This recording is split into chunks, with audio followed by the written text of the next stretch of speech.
आज का हमारा टॉपिक है वेक्टर और उसके टाइप्स।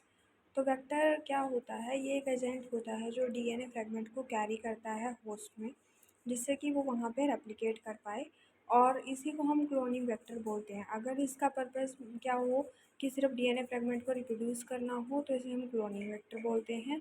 अगर इसको यूज़ कर रहे हो हम एक्सप्रेशन और फॉरेन जीन के लिए तो इसको हम एक्सप्रेशन वेक्टर बोलते हैं। तो क्लोनिंग वेक्टर से हम मिलियन ऑफ कॉपीज़ जो हैं क्लोन डीएनए सेगमेंट की वो ऑब्टेन कर सकते हैं। इसको जीनोमिक लाइब्रेरी बनाने के लिए यूज़ किया जाता है एंड अदर बेसिक स्टडीज़ के लिए। एक्सप्रेशन वेक्टर जो है वो क्लोन जीन का एक्सप्रेशन अलाउ करता है एंड प्रोडक्ट बनाता है, जैसे प्रोटीन। इसके लिए हम जो है प्रोमोटर का यूज़ करते हैं, एक्सप्रेशन कैसेट यूज़ करते हैं, रेगुलेटरी जीन का यूज़ करते हैं। इससे हम जो है ट्रांसफॉर्म कर सकते हैं और जनरेट कर सकते हैं ट्रांसजेनिक प्लांट्स, एनिमल और माइक्रोब, जहाँ पे हमें जो क्लोन जीन है वो एक्सप्रेस करके एक प्रोडक्ट दे। वहाँ पे इस एक्सप्रेशन वेक्टर का यूज़ करते हैं। अब क्या है, एक वेक्टर के अंदर गुड वेक्टर के अंदर प्रॉपर्टीज़ होनी चाहिए। एक तो उसके अंदर ओरिजिन रीजन होना चाहिए जिससे कि वो ऑटोनोमसली रेप्लिकेट कर सके होस्ट के अंदर। एक सेलेक्टेबल मार्कर होना चाहिए, जैसे जीन हो जाते हैं एंटीबायोटिक रेजिस्टेंस के लिए, टेट्रासाइक्लिन रेजिस्टेंस के लिए। और यूनिक रिस्ट्रिक्शन साइट होनी चाहिए जिससे कि डिफरेंट रिस्ट्रिक्शन एंजाइम के लिए, जिससे कि हम उसमें फॉरेन डीएनए को इंसर्ट कर सकें। जो साइज़ है वो स्मॉल होना चाहिए इजी हैंडलिंग के लिए।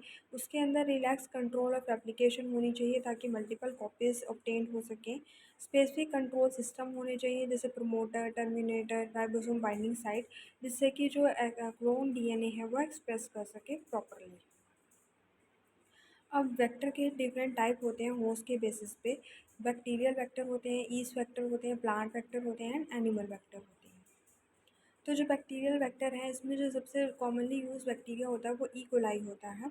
अदर बैक्टीरिया में हम बैसिलस भी यूज़ करते हैं। तो जो ई कोलाई के लिए वेक्टर्स हैं उनमें प्लाज्मिड है, कोस्मिड है, फास्मिड है, बैक है, bacterial artificial chromosome and phage है। तो जो बैक्टीरियल प्लाज्मिड होता है वो small circular piece of DNA होता है और इसके अंदर से एक सर्कुलर क्रोमोसोम होगा। इसको क्लासिफाइड किया गया है, अगर ये ट्रांसफ़र हो जाता है अदर बैक्टीरियम में तो इसे कंजुगेटिव बोलते हैं। कंजुगेटिव का मतलब है कि पिलाई के थ्रू जो है ये ट्रांसफ़र हो जाता है one bacterium to another bacterium. इसके अंदर 25 जीन होते हैं जो ट्रांसफ़र के लिए चाहिए होते हैं। नॉन कंजुगेटिव जो है वो कंजुगेशन इनिशिएट नहीं करता है, ये तभी ट्रांसफ़र होंगे अगर जो है कंजुगेटिव प्लाज्मिड प्रेजेंट होगा। नेक्स्ट होता है मोबिलाइजेबल। इसके अंदर एक जीन होता है जो कि इसकी ट्रांसफ़र करने में हेल्प कर रहा होता है। बाय फंक्शन के बेसिस पे अगर हम देखें तो फर्टिलिटी प्लाज्मिड होते हैं जो कंजुगेशन में हेल्प कर रहे होते हैं क्योंकि इनके अंदर जीन होते हैं पिलाई के लिए। फिर रेजिस्टेंस प्लाज्मिड होते हैं, इनके अंदर जीन होते हैं जो रेजिस्टेंस डेवलप कर देते हैं वन या सेवरल एंटीबायोटिक के लिए या पॉइजन के लिए। फिर थर्ड टाइप होता है कोल्ड प्लाज्मिड। ये जीन इनके अंदर वो जीन होते हैं जो कोड करते हैं कोलिसीन को। ये प्रोटीन होता है जो अदर बैक्टीरिया को किल कर देता है।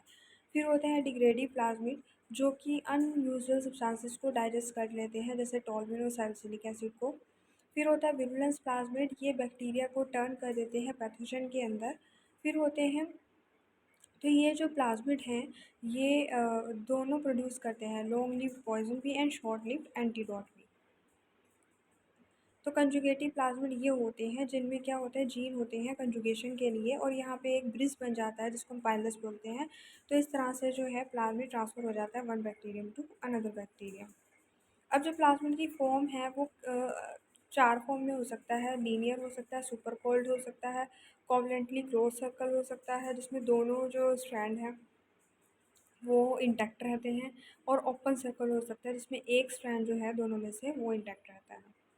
अब प्लाज्मिड वेक्टर ये क्या होते हैं, इनमें ओरिजिन ऑफ रेप्लिकेशन होगा ताकि वो इंडिपेंडेंटली रेप्लिकेट कर सके होस्ट के अंदर। इनका साइज जो है वो फ्यू केबी टू 200 केबी तक होता है। इसमें हम फॉरेन डीएनए कितना क्लोन कर सकते हैं, अप टू 10 केबी तक। सिंगल कॉपी जो प्लाज्मिड होते हैं वो सिंगल कॉपी रहते हैं पर सेल, और मल्टी कॉपी जो प्लाज्मिड होते हैं वो 10 टू 20 कॉपीज़ रहते हैं। फिर रिलैक्स जो कंट्रोल होता है रेप्लिकेशन का वो 1000 कॉपीज़ जो है पर सेल बना सकते हैं। इनमें से जो कॉमनली यूज़ किए जाते हैं प्लाज्मिड वेक्टर वो हैं PBR322 ये फर्स्ट प्लाज्मिक वेक्टर है जो कंस्ट्रक्ट किया गया था आर्टिफिशियली। इसको बॉलीवर एंड रॉड्रिगज़ ने बनाया था 1977 में। इसका साइज होता है 4362 बेस पेयर और ये सबसे ज़्यादा कॉमनली यूज़ किया जाता है एज अ क्लोनिंग वेक्टर। इसमें ओरिजिन ऑफ रेप्लिकेशन होता है जो ड्राइव किया गया है कोलिसीन रेजिस्टेंट प्लाज्मिड से, और इसके जो कॉपी नंबर है वो हाई होता है, 100 कॉपीज़ पर सेल होती हैं। इसके अंदर दो सेलेक्टेबल मार्कर जीन होते हैं एंटीबायोटिक के लिए, एक एम्पिसिलिन रेजिस्टेंट, एक टेट्रासाइक्लिन रेजिस्टेंट। इसके अंदर रिस्ट्रिक्शन साइट होती हैं unique, EcoR4, BAM-H1, SPH1, SAL1, ZMA3 इनके लिए। और मतलब इनमें से किसी भी एक रिस्ट्रिक्शन साइट के अंदर जो है हम कट करके फॉरेन डीएनए को डाल सकते हैं। तो एंटीबायोटिक रेजिस्टेंस जीन होते हैं जो सेलेक्टेबल मार्कर की तरह एक्ट करते हैं, जैसे कि ampicillin resistance gene and tetracycline resistance gene. ये PBR322 का स्ट्रक्चर है। यहाँ पे इसका साइज दिया हुआ है, ओरिजिन ऑफ रेप्लिकेशन दिखाया हुआ है, रिस्ट्रिक्शन साइट है, and ampicillin resistance tetracycline resistance क्या है, सेलेक्टेबल मार्कर जीन्स है। ये भी उसी का स्ट्रक्चर है।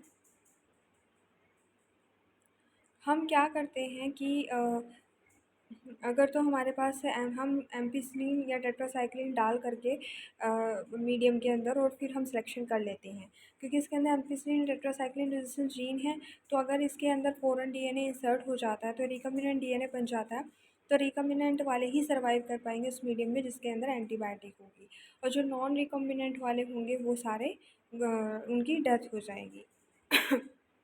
फिर है पक। पक भी प्लाज्मिड का ही टाइप है और इसको भी क्लोनिंग वेक्टर की तरह यूज़ करते हैं। यहाँ पी का मतलब प्लाज्मिड है और यूसी का मतलब है यूनिवर्सिटी ऑफ कैलिफोर्निया। इसकी बहुत सारी सीरीज़ बनी हैं, 7, 8, 9, 12, 13, 18 एंड 19। ये इनका कॉपी नंबर हाई होता है और इनमें एम्पिसिलिन रेजिस्टेंस जीन होता है। ओरिजिन ऑफ रेप्लिकेशन होता है, मल्टीपल क्लोनिंग साइट होती हैं जो कि मल्टीपल रिस्ट्रिक्शन साइट्स के लिए मतलब यूनिक साइट होती है मैनी रिस्ट्रिक्शन एंजाइम के लिए। जो मल्टीपल क्लोनिंग साइट है उसके अंदर लैग जीन का एक पोर्शन होता है जो कोड करता है बीटा गैलेक्टोसाइडेज को। तो जब हम प्लाज्मिड को इकोलाई के अंदर इंट्रोड्यूस करते हैं तो कॉलोनीज़ को हम सेलेक्ट कर लेते हैं एक मीडियम जिसके अंदर क्या होता है, एक केमिक कंपाउंड होता है एक्स-गार, तो या फिर आरपीटीजी।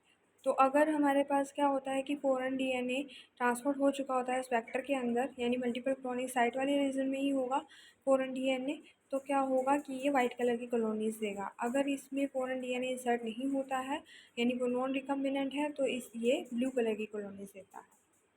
तो रिकॉम्बिनेंट एंड नॉन रिकॉम्बिनेंट को हम सेलेक्ट कर लेते हैं अगार मीडियम पे जिसके अंदर एम्पिसिलिन होगा एंड एक्सकाल होगा। तो जो ट्रांसफॉर्म्ड होंगी वो एम्पिसिलिन रेजिस्टेंट भी होंगी और वाइट कलर की होंगी। जो ब्लू कलर की कॉलोनीज़ होंगी वो नॉन ट्रांसफॉर्म्ड होंगी, नॉन रिकॉम्बिनेंट होंगी, और उनके अंदर एम्पिसिलिन सेंसिटिव होंगी वो।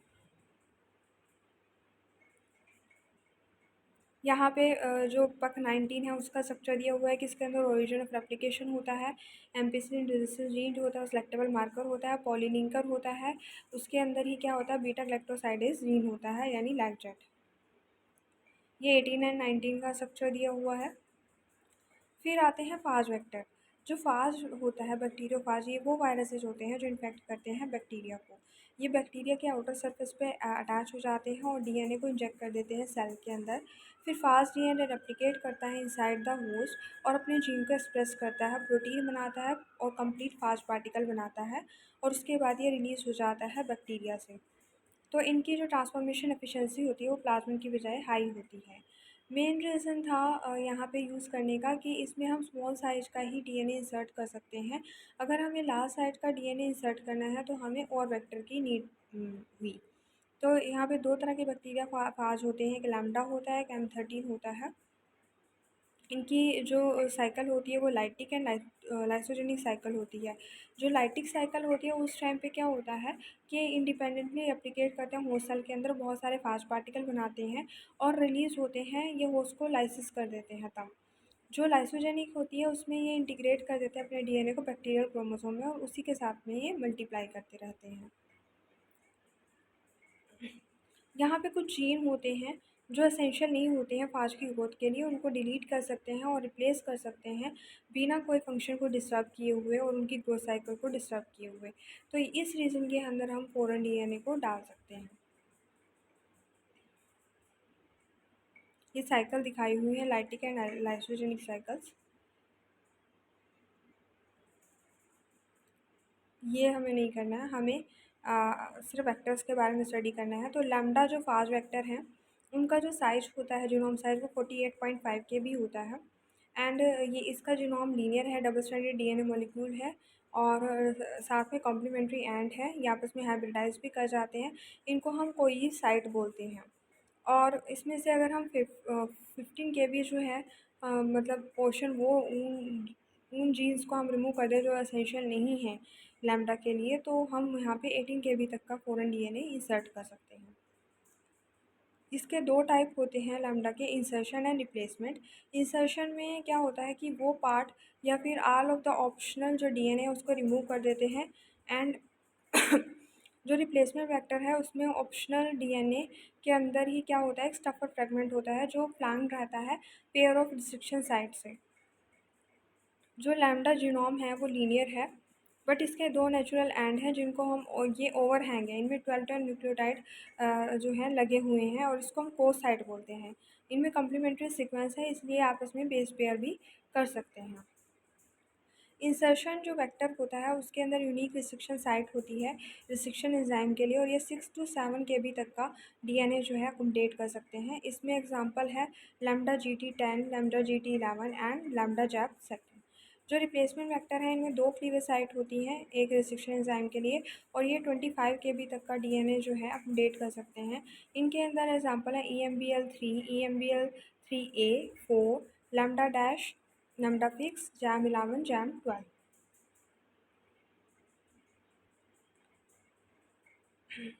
उसके बाद है जो बैक्टीरिया फाज का इन्फेक्शन है वो हम कैसे देखेंगे, वो हम लॉन की हेल्प से, यहाँ पे एक प्लाग प्रोड्यूस होगा, बैक्टीरिया के अंदर कॉलोनी प्रोड्यूस होती है और यहाँ पे वायरस के केस में क्या होता है, प्लाग प्रोड्यूस होता है, उसकी हेल्प से डिटेक्ट करेंगे। अब हमें सिंगल स्ट्रैंडेड डीएनए वेक्टर अगर चाहिए तो उसमें कौन आ जाता है, M13 वेक्टर आ जाता है। फिलामेंटस जो कॉलीफाज होती हैं उनकी अगर हम बायोलॉजी देखें तो 100 फास्ट पार्टिकल ये रिलीज़ कर देते हैं। जो रेप्लिकेशन होती है वहाँ पे होस्ट सेल की लाइसिस नहीं होती है। यहाँ पे सिंगल स्ट्रैंडेड डीएनए एंटर करता है सेल के अंदर और सिंगल स्ट्रैंडेड फास्ट डीएनए ही रिलीज होता है। हम सिंगल स्ट्रैंडेड जो वेक्टर हैं उनका क्यों यूज़ करते हैं, अगर हमें सीक्वेंसिंग करनी हो तो हमें सिंगल स्ट्रैंडेड डीएनए चाहिए होता है।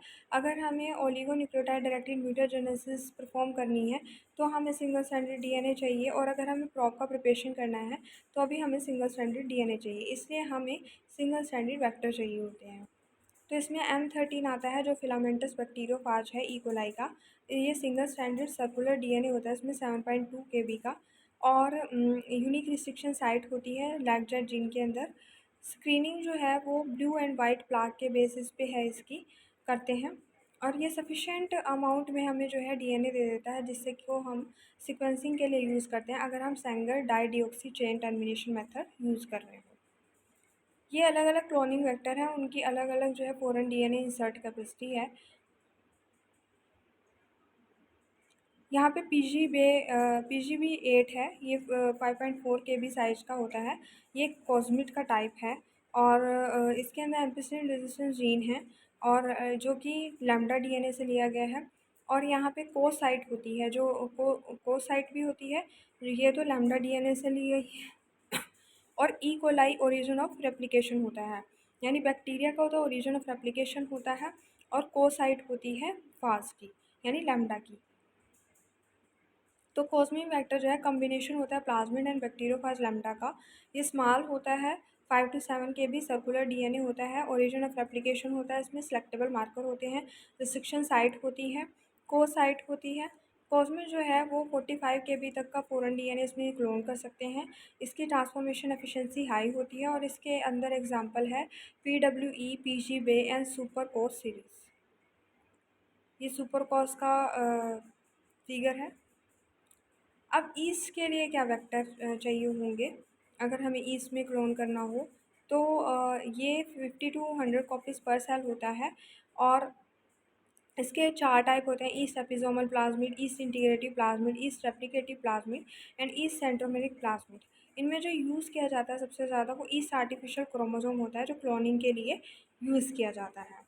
ईस्ट एपिसोमल प्लाज्मिड जो है 2 माइक्रोमोलर प्लाज्मिड से डिराइव्ड हुआ है, और इसके अंदर जो है एंटायर 2 माइक्रोमोलर प्लाज्मिड होता है एंड ओरिजिन ऑफ रेप्लिकेशन होता है। इसके अंदर एग्जांपल आता है YEP13। उसके बाद है ईस्ट इंटीग्रेटिव प्लाज्मिड। इनके अंदर जो है ईस्ट जीन कैरिड होते हैं प्लाज्मिड के साथ में। और ये यहाँ पे क्या होता है, यूरा 3 जीन होता है PBR322 के अंदर इंसर्टेड। ये यूरा 3 जीन जो होता है ये कोड करता है पिरिमिडीन के सिंथेसिस में, ये इन्वॉल्व होता है एंड सेलेक्टेबल मार्कर की तरह एक्ट करता है। ये ऑटोनॉमसली रेप्लिकेट नहीं कर पाता है क्योंकि इसमें ओरिजिन ऑफ रेप्लिकेशन लैक होता है। तो ये कैसे सर्वाइव रहता है, इंटीग्रेट हो जाता है ईस्ट क्रोमोसोमल डीएनए में। इसकी जो ट्रांसफॉर्मेशन फ्रिक्वेंसी है वो बहुत ही कम है। फिर ईस्ट रेप्लिकेटिव प्लाज्मिड, इसके अंदर ओरिजिन ऑफ रेप्लिकेशन होता है, एक या दो सेलेक्टेबल मार्कर होते हैं और ये इंडिपेंडेंट रेप्लिकेशन करते हैं। इनकी जो ट्रांसफॉर्मेशन फ्रिक्वेंसी होती है वो 1000 से 10,000 ट्रांसफॉर्म्ड पर माइक्रोग्राम डीएनए होता है। फिर आता है ईस्ट सेंट्रोमेरिक प्लाज्मिड। ये शटल वेक्टर होते हैं जो क्रोमोसोम की तरह भी बिहेव करते हैं एंड इनके अंदर ओरिजिन ऑफ रेप्लिकेशन होता है, सेंट्रोमियर सीक्वेंस होते हैं, सेलेक्टेबल मार्कर होता है LEU2 and ampicillin resistance gene हो सकते हैं। ये एक कॉपी पर सेल जो है मेंटेन रहते हैं स्टेबली। फिर आता है ईस्ट आर्टिफिशियल क्रोमोसोम। इसके जो मेन फीचर हैं कि इसमें ऑटोनोमस रेप्लिकेटिव सीक्वेंस होते हैं, जिससे कि ये ईस्ट सेल के अंदर रेप्लिकेट करते हैं। टीलोमियर सीक्वेंस होते हैं जो एंड पे होते हैं क्रोमोसोम के, और ये स्टेबिलिटी ऑफ क्रोमोसोम के लिए रिस्पॉन्सिबल होते हैं। सेंट्रोमियर सीक्वेंस होता है जो प्रॉपर सेग्रीगेशन ऑफ क्रोमोसोम के लिए रिक्वायर्ड होता है। यहाँ पे सेलेक्टेबल मार्कर होते हैं जिससे हम सिलेक्शन कर सकें ईस्ट की। यूनिक रिस्ट्रिक्शन साइट होती है, इसमें हम 3000 KB तक का जो है फ़ॉरेन डीएनए क्लोन कर सकते हैं, और बट इसकी ट्रांसफॉर्मेशन एफिशिएंसी लो होती है। ये इसका स्ट्रक्चर दिखाया हुआ है यहाँ। ट्रिप 1 यूरा 3 जो सेलेक्टेबल मार्कर है, एम्पिसिलिन रेजिस्टेंस जीन है, टीलोमेरिक रीजन है, BAM-H1 EcoR1 रिस्ट्रिक्शन साइट है, ऑटोनोमस रेप्लिकेटिंग सीक्वेंस है एंड सेंट्रोमेरिक रीजन है।